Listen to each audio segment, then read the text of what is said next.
गुरुपौर्णिमेनिमित्त आपल्या गुरुजनांचा सत्कार तर झालेलाच आहे।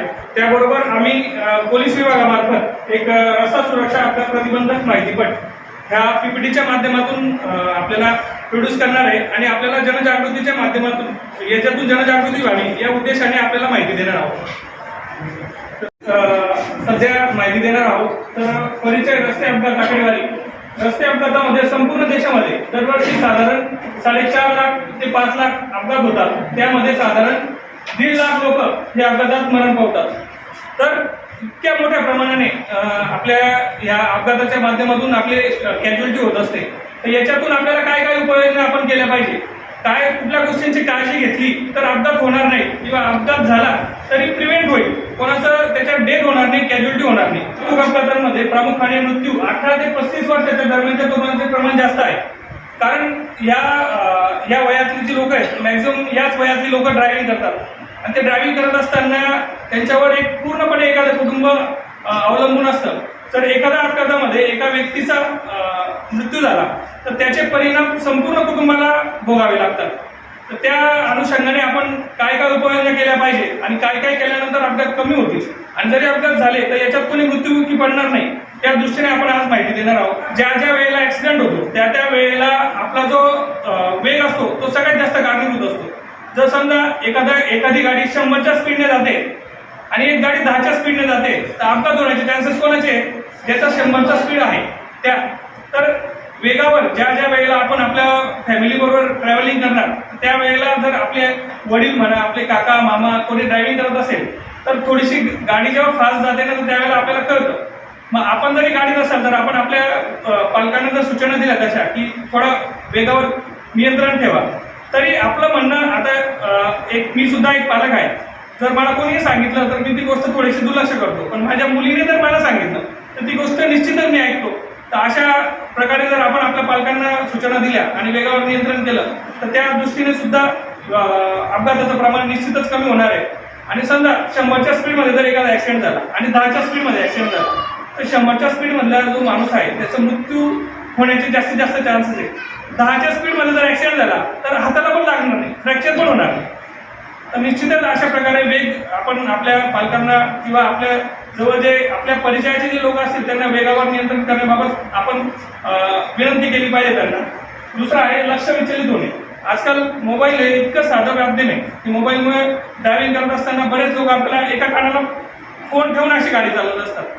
तर अशा प्रकारे पण आपल्याला लहान मुलांना जरी दिसलं कोणी रस्त्यावर तरी त्याला थांबवा, त्याला सांगा की बाबा फोनवर बोलून घ्या आणि मग गाडी चालवा। मोबाईलमुळे तर जास्तीत जास्त अपघात लक्ष विचलित झाल्यामुळे होतात की मध्येच रिंग येते, कोणता तरी महत्त्वाचा कॉल येतो आणि ते रिसिव्ह करायला जातात तेवढ्यात त्यांचं ड्रायव्हिंग साईडवरून दुर्लक्ष होतं आणि मग अपघात होतात। रस्ता क्रॉसिंग, आता बऱ्याच वेळेला आपल्याकडे इथे सिग्नल नाही आहे पण रस्ता क्रॉसिंग करताना पण जास्तीत जास्त अपघात होतात की एखादं वाहन येतं आहे किंवा जात आहे हे न बघता आपण फास्टमध्ये रस्ता क्रॉस करायला जातो। जसं आपल्या आता इथे शाळा आहे, शाळेच्या समोर आता आपल्याकडे रस्ता बांधला जातोय, तो रस्ता क्लिअर झाल्यानंतर तिथून जाणारी वाहनं ही फार वेगामध्ये असतात। तर त्यावेळेला आपण सुद्धा ती काळजी घेतली पाहिजे रस्ता क्रॉस करताना की गाड्या आहेत का इकडे, नसेल स्लो स्पीडमध्ये असेल त्याच वेळेला क्रॉस केलं पाहिजे। ब्लाइंड स्पॉट, आता बऱ्याच वेळेला काय होतं की एका गाडीच्या मागे एक गाडी असते ती आपल्याला दिसत नाही, ती गाडी गेली किंवा ती म्हणजे ती जात असताना आपल्याला काय वाटतं आपण लगेच क्रॉस करून घेऊ, पण त्याच्या मागे पण गाडी असते। तर ती खात्री केली पाहिजे ब्लाइंड स्पॉट आहे का, कोणी त्याच्या बॅक साईडला कोणी आहे का, तर दिसत नसताना सुद्धा आपण थोडं थांबून वेट केला पाहिजे, त्यानंतरच क्रॉसिंग केली पाहिजे। बरेचसे लोक मद्यपान करून वाहनं चालवतात, त्यांच्यामुळे ऍक्सिडेंटचं प्रमाण खूप जास्त होतं। आणि आता तर असं झालंय की जर ऍक्सिडेंट झाला तर त्यांची मेडिकल होते आणि मेडिकलमध्ये जर निष्पन्न झालं की संबंधित कार चालक हा ड्रिंक अँड ड्राईव्ह केलेला होता, त्यांना ड्रिंक केलेली होती, जर असं निदर्शनास आलं तर त्यांनी जी पॉलिसी काढलेली असते त्या पॉलिसीच्या रिटर्न्स त्याच्या फॅमिलीला भेटतात। म्हणजे ती व्यक्ती स्वतःचं पण नुकसान करते आणि त्याच्या फॅमिलीचं पण नुकसान करते। जर कोणी ड्रिंक करून ड्राईव्ह करत असेल तर त्यांना आपण रोखलं पाहिजे। रस्त्याच्या परिस्थितीकडे दुर्लक्ष करून वाहन चालवले, बऱ्याच वेळेला आपण ऍक्च्युअलमध्ये आपलं ध्यान दुसरीकडे असतं आणि आपण ड्रायव्हिंग करत असतो, तर अशा वेळेला पण ऍक्सिडेंटचं प्रमाण खूप जास्त प्रमाणात होतं। दुचाकी चालवताना हेल्मेटचा वापर न करणे, आता बऱ्याच वेळेला आम्ही इथे ग्रामीण भाग आहे, ग्रामीण भाग असल्यामुळे आम्ही ते हेल्मेटकडे जेवढं गांभीर्याने लक्ष देत नाही, परंतु समजा एखादा ॲक्सिडेंट झाला आणि एखादी व्यक्ती डोक्यावर पडली आणि जर त्याने हेल्मेट घातलेलं नसतं तर त्याचा मृत्यू होण्याचे चान्सेस जवळजवळ 50% असतात। आणि त्याच वेळेला जर हेल्मेट घातलं असेल आणि जर त्याच्या डोक्यावर पडला, ॲक्सिडेंट झाला, तर त्याचे ॲक्सिडेंटचे चान्सेस डायरेक्ट म्हणजे त्याचे मृत्यू होण्याचे चान्सेस 10% पर्यंत येतात। तर विचार करा, एका व्यक्तीने जर हेल्मेट घातलं तर त्याचा किती चांगल्या पद्धतीने परिणाम होऊ शकतो। तर आपल्या पालकांना पण आपण विनंती करा की ज्या प्रकारे जर आपण टू व्हीलर चालवणार आहे तर त्यांना हेल्मेट घालण्याबाबतीत आपण सूचना दिल्या पाहिजे। तर आज आम्ही पोलीस विभाग जळगाव तर्फे आज आपल्या शाळेमध्ये उपस्थित झालो आणि उपस्थित झाल्यानंतर प्रतिबंधात्मक कारवाई आणि रस्ते अपघात या संबंधात आपल्याला माहिती दिली।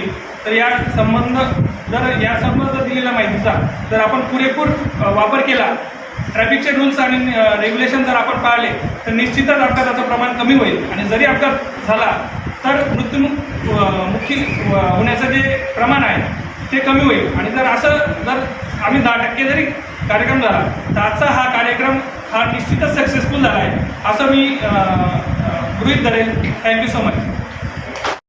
महात्मा गांधी विद्यालय कनिष्ठ महाविद्यालय येथे वरणगाव पोलीस स्टेशनचे सहाय्यक निरीक्षक श्री भरत यशवंत दोरे साहेब गुरुपौर्णिमेनिमित्त आज आमच्या शिक्षकांचा, तसेच आमच्या प्राचार्य मॅडमांचा, तसेच आमच्या सहकारी मित्रांचा सर्वांचा इथे येऊन शाळेमध्ये त्यांनी सत्कार केला।